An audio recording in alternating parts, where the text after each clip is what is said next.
বন্ধ হয়ে যাচ্ছে গাজলডোবা তিস্তা সেতু। তাও আবার একদিন দুদিন নয়, 140 দিনের জন্য সম্পূর্ণ বন্ধ হতে চলেছে এই গাজলডোবা তিস্তা ব্যারেজের সেতুটি। হ্যাঁ, ঠিকই শুনছেন, কারণ দীর্ঘদিন ধরে জরাজীর্ণ দুর্বল অবস্থায় রয়েছে এই সেতুটি। প্রশাসনের তরফে মেরামতের কাজের জন্য 140 দিন গাজলডোবার তিস্তা ব্যারেজ সেতু বন্ধ রাখার সিদ্ধান্ত নেওয়া হয়েছে। জানা গিয়েছে, এই সেতু মেরামতের জন্য টেন্ডার প্রক্রিয়া করেছে সেচ দপ্তর। টেন্ডার প্রক্রিয়া মেনেই কাজ করা হবে, আর কাজ চলাকালীন যাতে কোনো অসুবিধে না হয় সেই কারণেই সেতুটি দিয়ে যান চলাচল বন্ধ রাখা হচ্ছে। এদিন জলপাইগুড়িতে এক উচ্চ পর্যায়ে বৈঠকের মাধ্যমে এই সিদ্ধান্ত গ্রহণ করা হয়েছে। আগামী 27 এপ্রিল থেকে 15 সেপ্টেম্বর পর্যন্ত সেতু দিয়ে যান চলাচল বন্ধ থাকবে। এই সেতু বন্ধ থাকার কারণে মুখ থুবড়ে পড়তে পারে উত্তরের পর্যটন শিল্প। আশঙ্কায় পর্যটন ব্যবসায়ীরা। এই সেতুটি বন্ধ থাকার কারণে ডুয়ার্সে যাওয়ার জন্য একমাত্র বিকল্প পথ মাত্র সেবকের রাস্তা রয়েছে।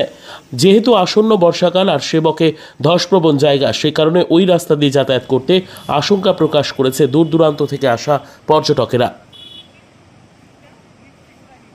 একটি বিশেষ গুরুত্বপূর্ণ খবর, বন্ধ হয়ে যাচ্ছে গাজলডোবা তিস্তা সেতু।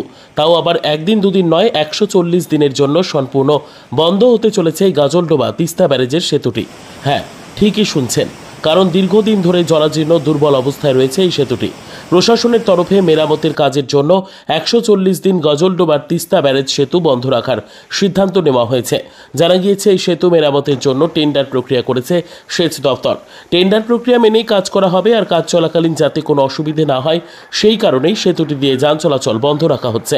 এদিন জলপাইগুড়িতে এক উচ্চ পর্যায়ে বৈঠকের মাধ্যমে এই সিদ্ধান্ত গ্রহণ করা হয়েছে। আগামী 27 এপ্রিল থেকে 15 সেপ্টেম্বর পর্যন্ত সেতু দিয়ে যান চলাচল বন্ধ থাকবে।